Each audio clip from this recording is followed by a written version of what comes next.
Welcome to the Real Estate Real Life Podcast. This is Nick Stageberg here with my wife, Dr. Elaine Stageberg. And today we're going to talk to you a little bit about we've got over half a dozen deals in flight right now. It's been a little while since we've done our last podcast recording. We apologize. We're hopelessly delinquent here, but we've got a brand new baby that Elaine's wearing and just a lot of deals in flight. We want to share with you some insight, kind of a glimpse of what that looks like and how we frame these things, how we think about these things, how we lead our team. And hopefully that shares some insight with you that might inform some of the day-to-day problems that you need to solve.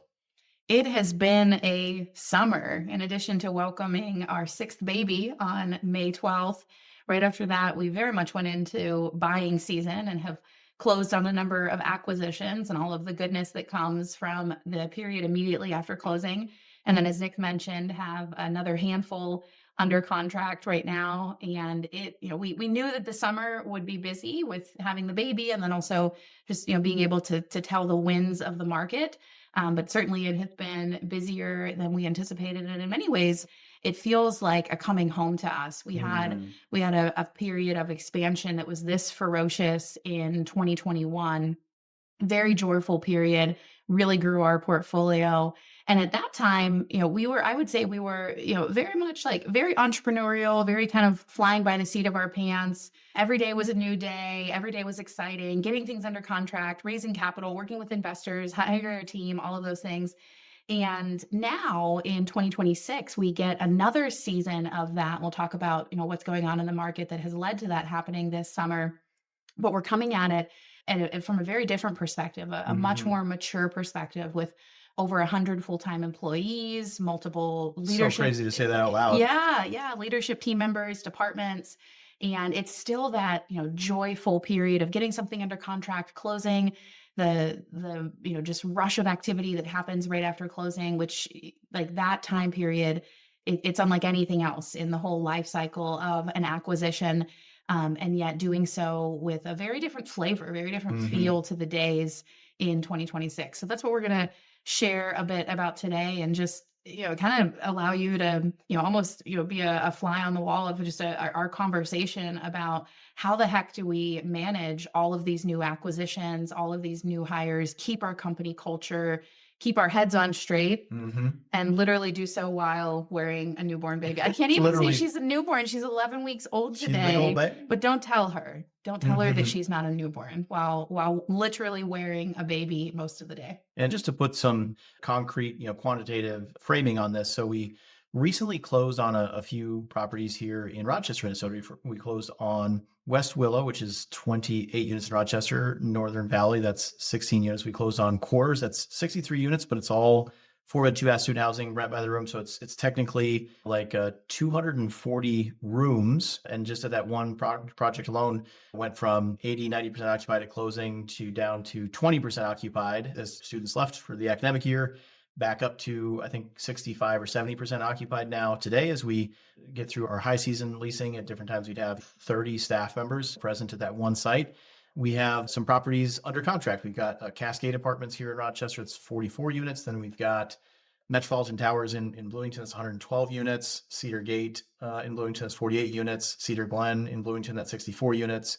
South Point in Bloomington. That's 142 units. So altogether, that's 362 units in Bloomington and 44 units in Rochester. And that's half a dozen properties that are under contract that are all imminently closing here. We call it a full court press on some of these new acquisitions where we need to install keypad locks and security cameras and get just all the infrastructure in place that lets us create the value that we love to create. And it's a massive amount of time, organization, resources that we pour into an asset in a short period of time to try to just reimagine what's possible with that community. And then when something's under contract, there's a lot of details you have to juggle. You have to have communications with attorneys and lenders and title companies. And it's always a scramble. I always thought, when we got to like bigger properties and fancier counterparties and stuff, they'd really have their act together. But it's just people are even more pressed for time. And we are selling that $20 million deal, aren't we? I guess I do need to sign that paperwork, don't I? It's hard to reach people sometimes when you have these larger deals you're working on.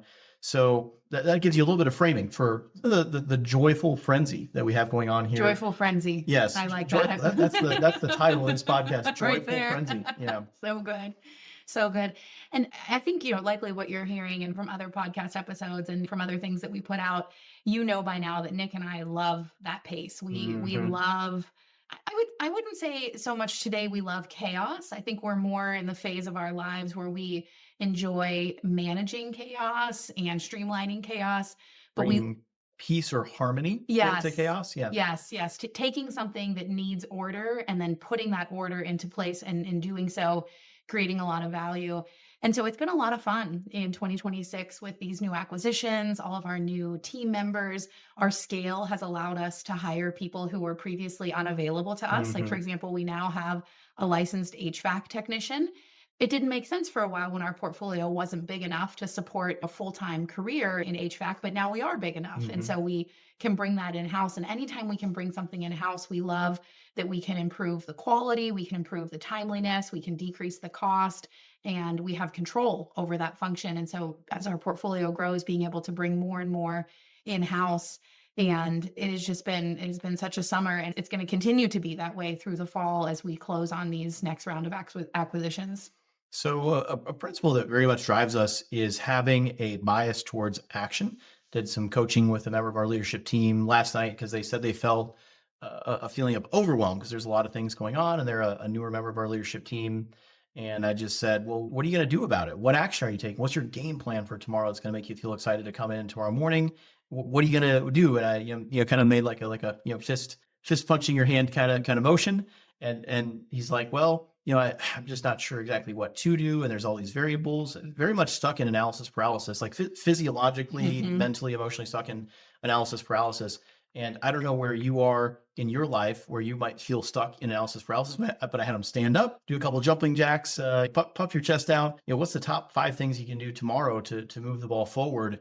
And in every aspect of your life, just have a bias towards action, a bias towards action. And in just a few minutes, you had a game plan for the following day. We're going to cancel this meeting. We're going to move this meeting. Okay, my whole morning's free. I'm going to need to talk to this person. We're going to move this person over here. That's going to solve these 3 problems. I need to have this phone call. I'm going to have this person on the call. So I've got some backup. That'll be a tough call that I know this person's going to help a lot with. Okay, great. We've got a game plan. Mhm. And it's not like he's going to walk into that difficult phone call with like a perfect plan or strategy, which is kind of ridiculous anyway, right? Like the phone call never goes exactly the way you expect it to go.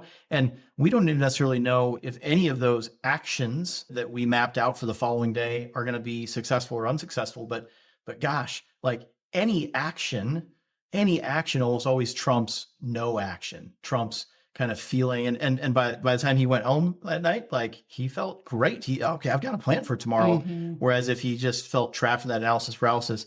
So, a lot of the coaching that we do is literally just sitting down with someone. They might spend an hour, pouring out their soul, all these complicated things. And we don't have the ability to know what the perfect action is, but we can recommend that you take a action. And just that feeling, once you've taken a action, it changes everything. That bias towards action, it sets you up for extraordinary mental, physiological, emotional success.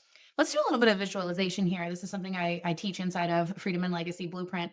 And it's the idea that when we're standing in front of, say, a day or a week, it can feel like we have so much to do that we then become overwhelmed with it. And then we can accidentally have a desire to not do anything, right? That's the classic definition of analysis paralysis. And I like to guide people through seeing themselves standing in front of a field. A football field is a great analogy because it's demarcated by yards. And on that field are lots and lots of balls, and they're all spread out across the field. Some of them are really big, some of them are really small, some of them might be literally on the 1 yard line, some of them are all the way at the 99th yard line, and they're all over. And you're standing there in one end zone looking out on the field, and you see all of these balls. And if you feel as though you have to get all of the balls into the end zone by a certain defined time period, maybe that's, maybe you're looking at a day, or maybe you're looking at a week, or maybe even you're looking at a year, that can feel so impossible. You don't know, which ball do I grab first? How far do I take it? That one's heavy. That one's in a complicated path to reach, all of these things. And so you don't do anything. And instead, you know that every single day, some of the balls are going to get cleared off of the field, and more balls are going to get added to the field. And that is not scary. That's actually very joyful because you know that you will never clear the field. If you clear the field, that means you're dead. That means you're dead, right? You don't want to die. You don't want to completely clear the field. More balls will always be coming onto the field. And your role is to look at the field and say, how many of these balls can I move forward? Maybe you pick up a couple of small balls and you run them 50 yards. You pick up the biggest ball on the whole field, and maybe you can only eke it forward 1 yard. So what? That's good. You moved it. How many balls can you move forward as far forward as you can, getting some of the balls completely cleared off the field, knowing that tomorrow more balls will come onto the field, and that you're always there playing the game and you enjoy playing the game. You like to think about, how can I learn to move balls faster? How can I learn to pick up heavier balls? How can I have balls that are bigger than any ball I've ever had before and get that ball onto the field? Because once I learn how to move that ball all the way down the field, gosh, all those little like pebble Hmm. balls, oh, those are fun. I can figure those out. And then you can add more and more and more onto this visual analogy. You build a team, right? You don't have to be the only person on the field. You build a team. Maybe you build pods of teams. You coach your team. This is how you can move, a large number of small balls very quickly. This is how you move some heavier balls. And you can just carry forward with this analogy, but it's you standing in front of that field, looking out playfully that this is a Hmm. game that you get to play another day of the game of life. And isn't that exciting? And what are you going to move forward today? I see that in my mind probably 4 or 5 times a day. Hmm. As my energy ebbs and flows, as I look at how I behave at, say, 3 p.m., when maybe I only have an hour left to go before I pick up the kids, is very different than how I behave at, say, 8 a.m. when I'm fresh, kids are dropped off at school, I'm full of caffeine, right? At 8 a.m., I might want to pick up the biggest ball and eke it forward as much as I can. And at 4 p.m., I might just want to go around grabbing some small balls, kind of carrying them as far as I can. I don't have a ton of cognitive bandwidth left. So I'm just like, okay, how can I kind of do a little bit of a clean sweep? But I'm seeing myself in that visual field many times per day. And I've taught it inside of Freedom and Legacy. And they too are now seeing themselves in that field. And that's what I would offer to you if you're thinking about, well, I don't have a bunch of buildings under contract, or I'm not an entrepreneur. I don't have 100 employees. Cool. That's great. You still have amazing balls that you have in your personal life, your spiritual life, your relationships, your kids, all of those things. Those are the balls on your field. What do you want to move forward? Pick up the ball and move it forward, know that more balls will come on the next day. And that's how you stay out of overwhelm. And that's how you get excited about, yeah, let's get however many units under contract, like 500 plus units under contract in, a 3 or 4 month period while having our sixth baby. Let's do it. Let's do it. One of the most critical skills that you have to have in order to lead a big life is to cast a vision so big that other people can see themselves within that vision. And the process of recruiting and enrolling people to your vision, it's one of the most powerful skills that you can have. And that might sound a little bit abstract. So let's just say this another way. You are one relationship away from taking your life to the next level. You are one relationship away from taking your life to the next level. And that can be a contractor of some kind that you hire, someone to clean your house or to mow your grass or whatever service in your life is needed that's going to free up time and energy for you to do something more valuable. If you don't already have any employees, it might be hiring your first employee and an admin that might unlock you to go do more productive things. If you're a W 2 employee in another organization, I can tell you your boss, one way or another, is going to be elated if you go to your supervisor and say, hey, I want you to hire somebody. I want you to pay this person's payroll. I want that person to come work for me.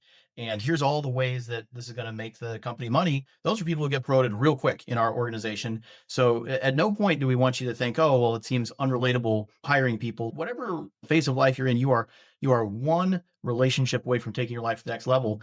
And I find that people really do the math wrong on this. And it's almost like a cousin of analysis paralysis. They say, well, what's this person going to do? I need a 20-page job description and I need to know exactly what their scope of responsibilities are going to look like. And no, no, no. They need to have a crystal clear vision. Every person we hire has a one pager, just a few bullet points on what their job is. And I'll give you an example of what that looks like. So we recently hired an HVAC technician. Actually, we So excited we about that. we now have two full-time HVAC technicians. The Doubly excited. first one worked out pretty well, and so we immediately hired a second HVAC technician. This And is it was not 96 degrees in Rochester yesterday. So it's we need this very person hot on for yeah, staff. very hot Yes. for our neck of the woods. And I find people do the math on this wrong because how can we afford this person? Does our business generate enough profit to pay this person's salary? Or if you don't have any employees, well, I don't have enough income to cover this person. No, no. If you are bringing someone into your life, a relationship into your life, within 90 days of that relationship existing, it should be a net gain for you. It shouldn't take very long to explain to a cleaning person how to clean your house or fold your laundry or whatever it is that you need to unlock your time. And when you hire a new employee, if you hire someone who's in a revenue generating position, well, I sure hope they're going to generate more revenue, ultimately more profit than their salary covers. In the case of our HVAC technician, we just looked up the numbers. We looked up how much have we paid to various vendors, and there's one particularly expensive HVAC vendor that we've been paying. And our leadership team was kind of hemming and hawing a little about this hire. And I said, well, can we just hire an HVAC person that their only job is to make sure we don't call this one vendor? And let's look at all of our invoices for the year. Yeah, this is way less than like a person year's worth of work. And we spent hundreds of thousands, like $300,000 on this one vendor. An HVAC technician is not an inexpensive person to hire. It's kind of a high salary. They need a truck and tools and supplies, but it's not $300,000 a year. And so the framing I had to our leadership team was truly, there's no way we can mess this up. If we hire this person and their one bullet point is, as a result of you being on our team, we never call this other HVAC vendor. Like, do you think you can handle that? Do you think it gives them crystal clarity? And there's no conceivable way this person could cost us $300,000 a year. So it's truly like a can't lose hire. And if 90 days into the job, it's very top of mind because we did like our 90-day review today on the first HVAC hire.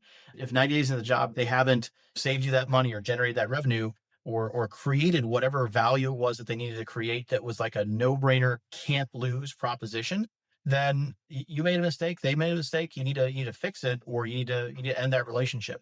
And so people, they often get that calculus wrong. They think they need to like have the profit or the revenue or whatever to support that salary. No. The salary is hopefully generating that revenue, generating that profit. And you need to give this person crystal clarity about, the one thing they need to do that's going to, if they just crush it at this one thing, like they're going to be a profitable hire in your organization, or they're going to be a successful service provider that you bring into your life. We hired 38 people this quarter. And even as I say it, I'm like, well, it's probably like 39 by now. Yeah, we started 7 people in one day. I mean, when you're onboarding this many units that this fast, like it takes that many humans, and getting the humans and training them and onboarding them to make sure we're not diluting our culture, that is way harder than getting the property under contract and closing and raising the capital. And it takes, I mean, it just takes that many humans for us to bring the level of customer service, quality control that we want to our customers, to our residents. And that's the hard part. It has been a joyful season, as Nick called it, of joyful frenzy over here. Hopefully, you enjoyed a little peek behind the scenes into what we've been up to the last several weeks since we had baby Elizabeth in May. Closed a couple of deals, have many more under contract. Brought 38 new people onto our team. We crossed our $500 million in assets under management. Woo. Huge, yeah, woo for that. Huge milestone that we've been working toward. And I think what's most exciting for both Nick and I is, we've been working toward this $1 billion vision for years. And there was a time when, it almost felt silly, right? Yeah. Like we were like a kindergartner talking about like what we were going to major in college or something like that. And so we would say it occasionally, but, always sort of like, maybe like lower our voice a little bit, kind of test the room of like, do people think we're like kooky when we say that? And now it's like, it's a foregone conclusion. And it's just a matter of time and really not that many years away, and something that we've been, working toward for many, many, many years. And it feels so good to see that soon to be actualized. We have 500 million to go. So don't let me don't let me put the cart before the horse.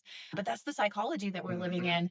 And this is what it takes in our psychology and the work that we're putting in every single day with getting these deals under contract, doing all of the due diligence. Lending is a huge piece. We'll do a whole episode about state of the market and how we're putting deals together and how we're putting lending. More importantly, lending is the most important piece right now, how we're getting the lending together. We'll do a more tactical episode on all of that. But we wanted to share kind of, what it's like inside of our world and kind of fill you guys in on why there's been some radio silence. And we've said that in our last couple episodes when baby Elizabeth was only, I think, 2 weeks old. We were taking her to. I'm proud of us getting the podcast out with her. Yeah. We took her to a real estate summit, and that was super fun. But it has been even more fun this summer than you could possibly imagine over here at Black Swan. And we hope you enjoyed getting that little look behind the scenes. We do want to invite you, if you haven't signed up for Real Estate Real Life, that is coming up September 18th through the 20th. We put that on here in Rochester, Minnesota, and we have a really high quality, high fidelity virtual option as well. This is not just getting access to some Zoom recordings that you zone out on. You are there live in the room. We take you live on our property tours through Rochester. We have an amazing camera setup where it looks as though you were literally walking right along with us during the conference portion. We can see you right there in the Zoom room. We can see you in chat. We can unmute you and you can ask questions. You can hear everything in the room. It is literally as though you've transported yourself right to inside of the event, while you can do so from the comfort of your own home, not have to mess with expensive airfare, those sorts of things. We would love to have you virtually. You can see all about that at RERL2026.com. That's RERL2026.com. We would love to have you join us. If your calendar still allows and you're able to join us here in person, all the better. We would love to have you there. Joining us virtually is an amazing option as well, too, and you get lifetime access to the recordings afterwards. So we hope to see you there September 18th through the 20th for Real Estate Real Life 2026, where you can meet these amazing team members, tour these amazing buildings, get a firsthand experience of what it really feels like to live in this joyful frenzy. Mm-hmm. The our URL is very much a joyful frenzy. It's very high energy, Yes. late.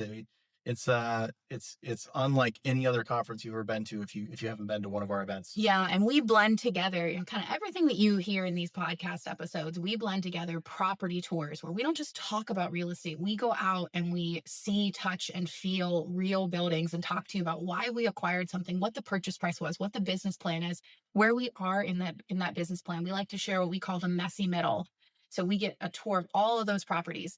We do the real estate portion where we talk about what are your real estate goals? What's the state of the market? What are some smart moves you can make now to protect and grow your capital? We do the real life portion where we talk about visioning and what it is that you want from real estate investing. No one invests in real estate just to grow a balance sheet. They invest to unlock freedom. And what does that mean for you? And really seeing that vision, because that's what drives you in your investing journey. We do an amazing breath work session, which for many people, it's their first time ever doing breath work. I guide you through all of that. I am there in the room. I'm the sole voice that guides you through it. Even people that are maybe worried about it, maybe they think it's woo woo, or they're not sure what's going to happen in their body. They do it and they love the way it feels and describe that they get so much unlock into kind of their next level of thinking. And we incorporate all of that real estate, real life. That's the exact title. We bring it all together, pack it into a weekend. People describe it as life changing, as like Nick said, unlike anything else they've ever experienced. This is not a typical conference where it's all just slides and presentations. It's kind of a mix of everything that we think really unlocks the next level for people. Some tactical skills in real estate, some visioning and mindset work, that embodied experience with breath work. We would absolutely love to have you there. And we get all of that packed into the virtual experience as though you were literally right there in the room with us. And maybe there will be a surprise visit from baby Elizabeth. We'll see. Maybe. We appreciate you joining us here on today's episode of the Real Estate Real Life podcast. I'm Nick Stageberg here with my wife, Dr. Elaine Stageberg, and we look forward to seeing you on the next episode. Have a good day, everyone.